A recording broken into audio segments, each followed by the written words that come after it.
নবম শ্রেণীর সুপ্রিয় শিক্ষার্থীরা, আশা করি ভালো আছো, সুস্থ আছো, নিরাপদে আছো। আমি Piya Saha, engineering university girls school and college. আমাদের আজকের বিষয় হিন্দু ধর্ম ও নৈতিক শিক্ষা। আমাদের আজকের অধ্যায় ৯, ধর্মপথ ও আদর্শ জীবন। আজকে আমরা আহ অধ্যায় ৯-এর পাঠ ৮ পড়ব। গত ক্লাসে আমরা ৭ পর্যন্ত পড়েছিলাম। আজকে আমরা ৮ থেকে শুরু করব। আমি তোমাদের গত ক্লাসে তোমাদের সৃজনশীল আর কিছু বইয়েও প্রশ্ন দাগিয়ে দিয়েছিলাম। তোমরা সেগুলো আশা করি তোমরা সেগুলো বাসায় করেছো। তো আজকে আমরা শুরু করব পাঠ ৮ আর পাঠ ৯ আমরা পড়ব, যেখানে আছে শিষ্টাচার আর আছে মাদকাসক্তি। তাহলে আমরা শিষ্টাচার দেখি যে শিষ্টাচার কি। সততার মতো শিষ্টাচারও আদর্শ জীবনের অঙ্গ। আমাদের পারিবারিক এবং সামাজিক জীবনে শিষ্টাচার অপরিহার্য। নম্র, ভদ্র, শিষ্ট আচরণকেই বলা হয় শিষ্টাচার।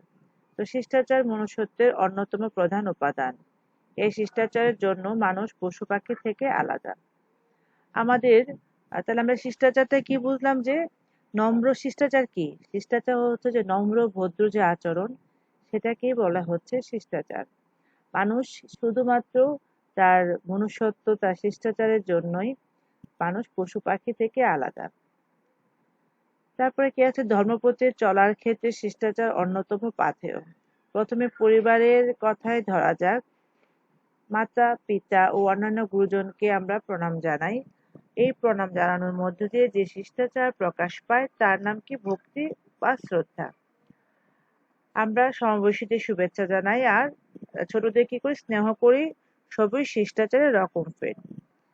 তাহলে পরিবারে আমরা প্রথমেই ধরি পরিবারের কথা, যে আমরা পরিবারে মাতা পিতা যে গুরুজন থাকে তাদেরকে প্রণাম জানাই। এই প্রণাম জানানোর মধ্যেই কিন্তু শিষ্টাচার প্রকাশ পায়, তাই না? শিষ্টাচার প্রকাশ পায়, তার নাম যে এটা হচ্ছে ভক্তি শ্রদ্ধা। তারপর আছে আমরা যারা সমবয়সী তাদেরকে শুভেচ্ছা জানাই, যারা বড় তাদেরকে সম্মান করি, যারা ছোট তাদেরকে স্নেহ করি। এগুলো সবই শিষ্টাচার। তারপর আছে ঈশ্বর আমাদের সৃষ্টি করেছেন। দেবদেবীরা আমাদের নিজ নিজ শক্তি বা গুণ দিয়ে সহায়তা করেন। তাই আমরা তাদের স্তবস্তুতি করি, প্রণাম মন্ত্র উচ্চারণ করে তাদের প্রণাম জানাই। তাই ধর্মাচারের মধ্য দিয়েও শিষ্টাচার প্রকাশ পায়। শিষ্টাচার একটি নৈতিক মূল্যবোধ এবং ধর্মের অঙ্গ। তারপর আছে কি, শিষ্টাচার বা ভদ্র ব্যবহারের মাধ্যমে আমরা মানুষের মন জয় করতে পারি। সমাজ জীবনে চলার ক্ষেত্রে শিষ্টাচার একটি প্রয়োজনীয় গুণ ও নৈতিক মূল্যবোধ। তাহলে আমরা কারোর সাথে যখন কথা বলি, কারোর সাথে ভদ্র আচরণ করলে মানুষের মন জয় করা যায়। হ্যাঁ, কারোর সাথে ভদ্র আচরণ করাটাও শিষ্টাচারের একটা প্রকাশ। তাহলে আমরা শিষ্টাচারের মাধ্যমে মানুষের মন জয় করতে পারে। কারোর সঙ্গে দেখা হলে আমরা শুভেচ্ছা বিনিময় করি, আমরা বড়দের প্রণাম করি, নমস্কার জানাই, আর সমবয়সীদের কি করি? শুভেচ্ছা জানাই, আর ছোটদের আশীর্বাদ করি। এক্ষেত্রে শিষ্টাচার, প্রথাগত শিষ্টাচার হচ্ছে কি, দেখো যে বয়সে যে ছোট সে নমস্কার করবে বা প্রণাম করবে, আর বয়সে যে বড় সে কল্যাণ হোক বা দীর্ঘজীবী হোক বলে আশীর্বাদ করবেন। এটাই রীতি। তারপর কি আছে আমাদের প্রণাম বা নমস্কারের ধারণা। নমস্কার বা প্রণামটা কি? প্রণাম বলতে আমরা কি বুঝি? নমন বা নমস্কার। হরিচরণ বন্দ্যোপাধ্যায় তার বঙ্গীয় শব্দকোষ গ্রন্থে উল্লেখ করেছেন যে প্রণাম কত প্রকার? 4 প্রকার: অভিবাদন, পঞ্চাঙ্গ প্রণাম, অষ্টাঙ্গ প্রণাম আর নমস্কার। তারপর আছে অভিবাদন কি? বাক্য দ্বারা প্রণাম করি বলে আনত হওয়াকে বলা হয় অভিবাদন। বাক্য দ্বারা প্রণাম করি বলে যেটা হয় আনত হওয়াটা হচ্ছে অভিবাদন। আবার অনেক সময় উচ্চারণ না করেও কেবল আনত হয়েও অভিবাদন জানানো হয়। তো আমরা এখানে প্রণাম কাকে বলে বুঝলাম, যে প্রণামটা কি? প্রণাম মানে নমস্কার। প্রণাম তাহলে কত প্রকার? আমরা এখান থেকে এটাও পেলাম যে প্রণাম 4 প্রকার: অভিবাদন, পঞ্চাঙ্গ, অষ্টাঙ্গ আর নমস্কার। অভিবাদনটা কি? আমরা দেখলাম যে বাক্য মানে সব বাক্য দ্বারা প্রণাম করি, এরকম আনত হওয়া, যে মাথা নিচু হওয়া, যেটা আনত হওয়াকে আমরা বলি অভিবাদন।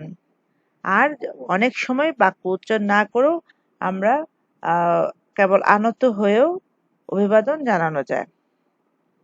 তারপর কি আছে দেখো, পঞ্চাঙ্গ প্রণাম।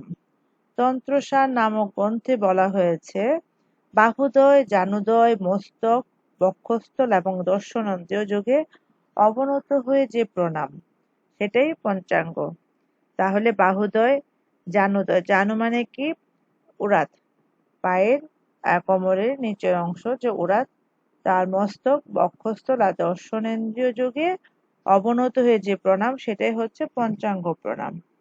আর অষ্টাঙ্গ প্রণাম হচ্ছে যে জানু, পদ, হস্ত, বক্ষ, বুদ্ধি, শির, বাক্য ও দৃষ্টি প্রণামের এই ৮টি অঙ্গ। এই ৮টি অঙ্গ ব্যবহার করে যে প্রণাম করা হয়, সেটা হচ্ছে অষ্টাঙ্গ বা সাষ্টাঙ্গ প্রণাম।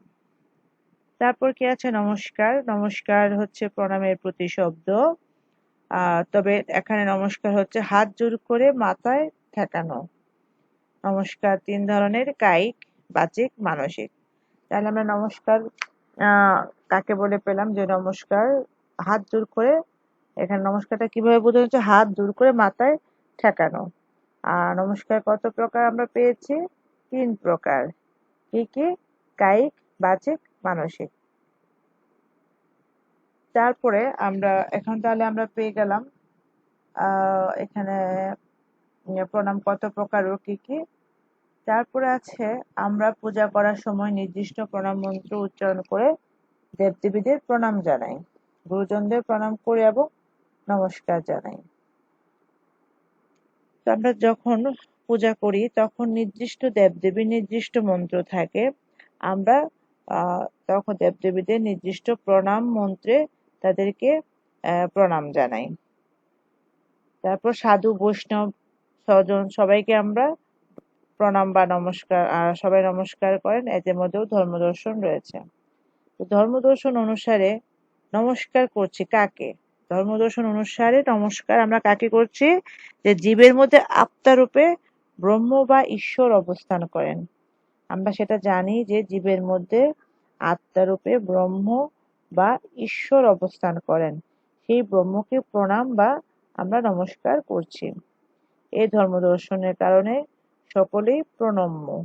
সুতরাং শিষ্টাচারের অঙ্গরূপে প্রণাম বা নমস্কারের আধ্যাত্মিক এবং সামাজিক তাৎপর্যও রয়েছে। তাহলে এখানে আমরা প্রণাম পেলাম, প্রণাম কত প্রকার পেলাম এখানে। তারপর হচ্ছে যে আমরা নমস্কার পেলাম কত প্রকার, আমরা শিষ্টাচার কি সেটাও শিখলাম। হ্যাঁ, আর এখন তাহলে আমরা এখান থেকে তোমরা এটা খুব ভালো করে আরো ভালো করে পড়বে যে ঈশ্বর আত্মরূপে জীবনে অবস্থান করে, সেটা আমরা সেই ব্রহ্মকেই আমরা আসলে প্রণাম করি। তো তোমরা ওই শিষ্টাচারটা ভালো করে আরো পড়বে। তারপরে আছে আমাদের পাঠ ৯, মাদক গ্রহণ অধর্মের পথ। তোমরা মাদক ধর্ম অধর্মের পথ, আমরা এখন এটা শুরু করব। মাদক, আমরা জানি কি মাদক গ্রহণ বা মাদকাসক্তি অনৈতিক এবং অধর্মের পথ। মাদক গ্রহণ যে করে বা মাদকাসক্তি, এটা হচ্ছে অনৈতিক এবং অধর্মের পথ। এটা কখনোই নৈতিক নয়। কারণ মাদক গ্রহণকারী স্বাভাবিক চেতনাকে বিমূঢ় করে দেয়। মাদকাসক্তি মাদক গ্রহণকারী স্বাভাবিক চেতনাটাকে মানে নষ্ট করে দেয়। তিনি তখন আর প্রকৃষ্ট থাকে না, সুস্থ থাকে না, এবং অসুস্থ দেহ ও মনে যে আচরণ করেন তাতে অনৈতিকতা প্রকাশ পায়। তাহলে আমরা কি দেখলাম যে এখানে যে মাদক গ্রহণকারী, যে মাদকাসক্ত ব্যক্তি মানে যে মাদক গ্রহণ করে, সে ব্যক্তি মাদক গ্রহণ করার পর কিন্তু আর স্বাভাবিক অবস্থায় থাকে না। তখন কি হয়? তখন সে আহ অসুস্থ থাকে, সুস্থ থাকে না, অসুস্থ থাকে। তাহলে অসুস্থ দেহ এবং মনে তিনি যেসব আচরণ করেন সেগুলো হচ্ছে অনৈতিক, সেই আচরণে অনৈতিকতা প্রকাশ পায়। যে মাদকগুলো কি আমরা দেখি, ধূমপান, মদ, গাঁজা, আফিম, হেরোইন, ফেনসিডিল, এগুলো হচ্ছে মাদক। তা এগুলো একবার শুরু করলে এই নেশায় পরিণত হয়ে যায়। ফলে কিন্তু এই নেশা আর ছাড়া যায় না, সহজেই ছাড়া যায় না। মাদকাসক্ত মাদকদ্রব্য না পেলে অস্থির হয়ে যায়, কখনো কখনো ধ্বংসাত্মকও হয়ে ওঠে। কোনো ব্যক্তি যদি একবার মাদক গ্রহণ শুরু করে, তখন সে মাদকাসক্তও হয়ে যায়, এবং সে যখন মাদক একবার এবং সেটা নেশায় পরিণত হয়। যদি একবার সে মাদক মানে না পায় মাদক দ্রব্য, তাহলে সে অস্থির হয়ে পড়ে, কখনো কখনো সেটা ধ্বংসাত্মক আচরণেও পরিণত হয়। তারপরে আছে কি মাদকাসক্ত ও ধূমপান ও মাদকাসক্তির কুফল। ধূমপান ও মাদকাসক্তি দৈহিক এবং মানসিক, আর্থিক ও সামাজিক ক্ষতি সাধন করে। ধূমপানের ফলে নানাবিধ রোগ হয়, যেমন নিউমোনিয়া, ব্রঙ্কাইটিস, যক্ষ্মা, ফুসফুসে ক্যান্সার, গ্যাস্ট্রিক আলসার, ক্ষুধামন্দা, হৃদরোগ এইসব। তো তাছাড়া শুধু ধূমপান করে তারই ক্ষতি হয় না, অন্যদেরও ক্ষতি হয়। তো মাদকের শক্তি কুফলটা কি হলো এখানে? মাদক শক্তি বা ধূমপান যেটা হোক, সেটা সমাজের দৈহিক, মানসিক, আর্থিক, সামাজিক সব ক্ষতি সাধন করে। এগুলো আসলে কোনো ভালো দিক নেই।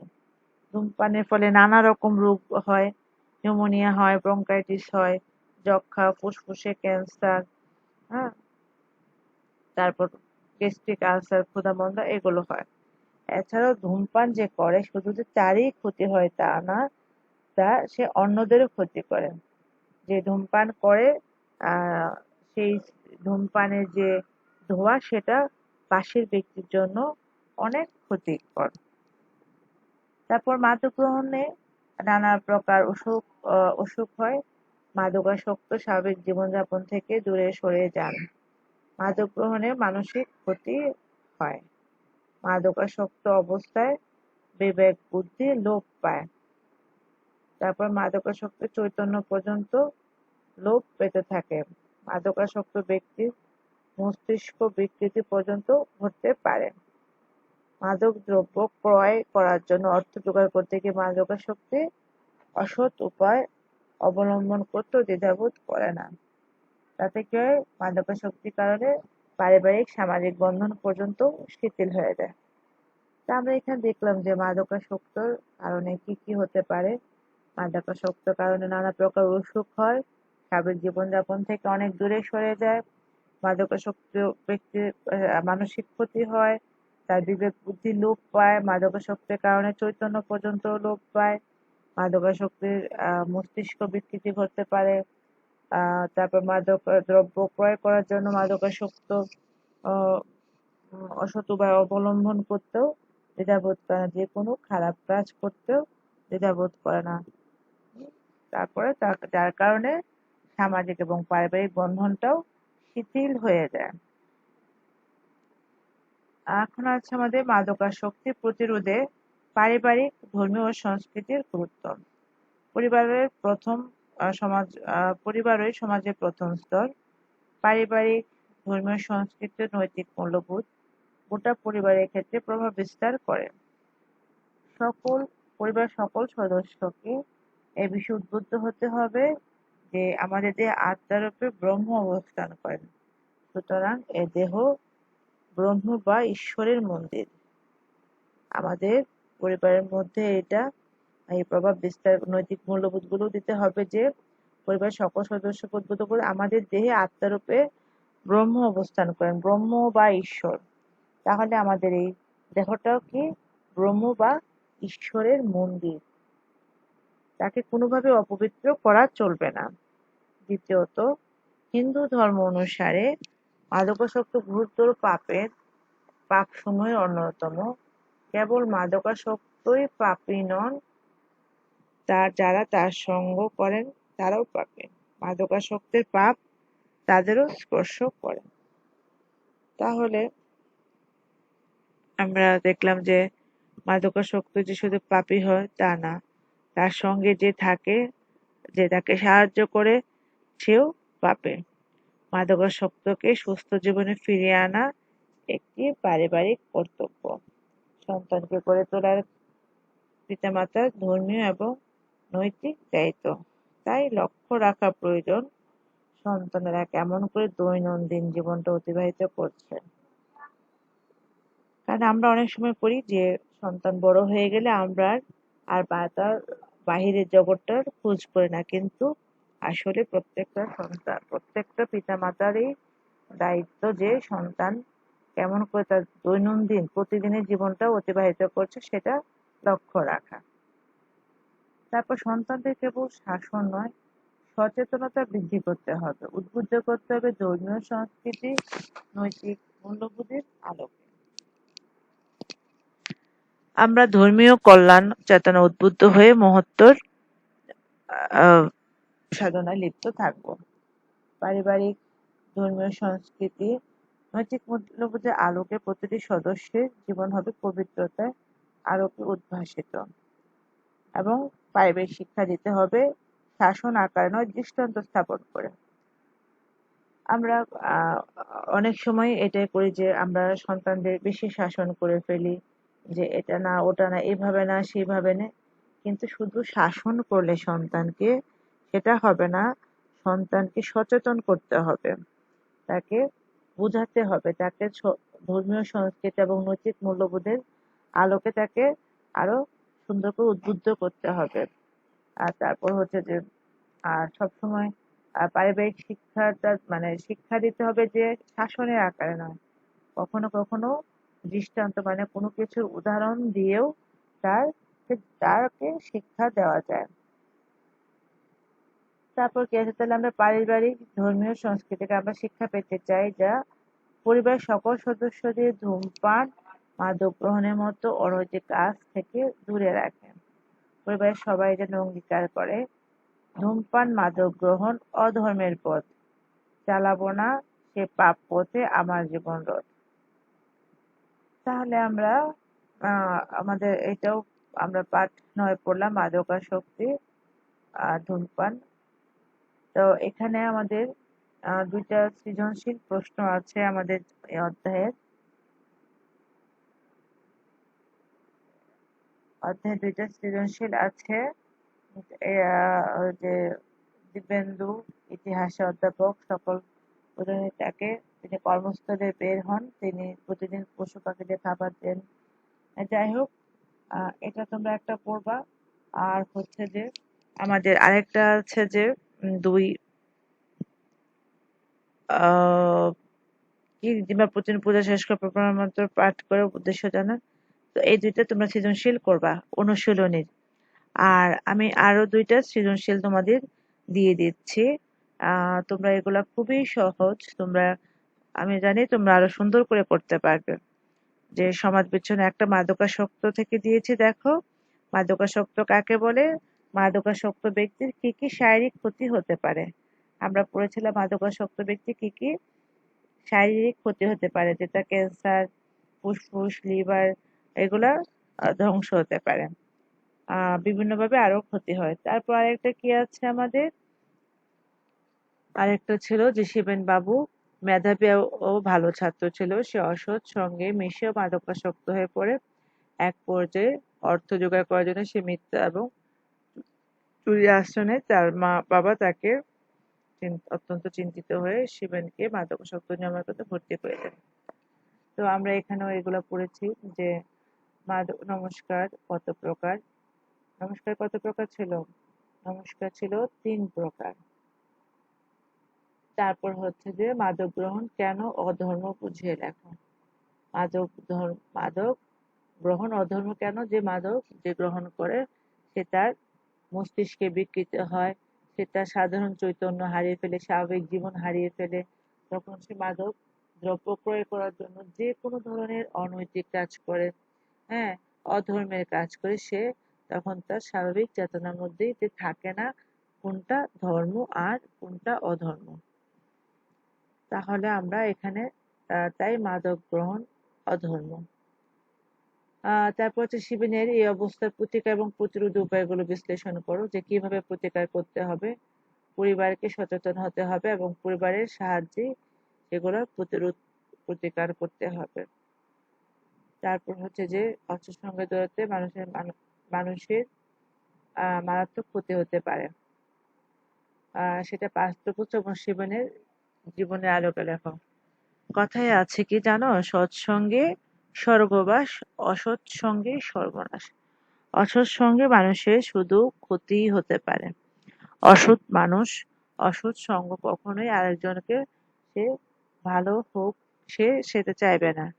সে তাকে দিয়েও আরো খারাপ কাজ আর মানুষের ক্ষতি করিয়ে নেবে। তাহলে অসৎ সঙ্গ কখনোই ভালো হতে পারে না। অসৎ সঙ্গ শুধু সর্বনাশ ডেকে আনে। তাহলে আমরা এখানে আমরা এই দুইটা এখানে আমি দিয়েছি, আর দুইটা আমাদের অনুশীলনীতেই ছিল। আমি এই সৃজনশীল গুলো তোমাদের আলোচনাও করে দিলাম। তোমরা আশা করি অনেক সহজ হবে তোমাদের জন্য। তোমরা এই সৃজনশীল গুলো বাসায় এক্ষুনি করে ফেলবে।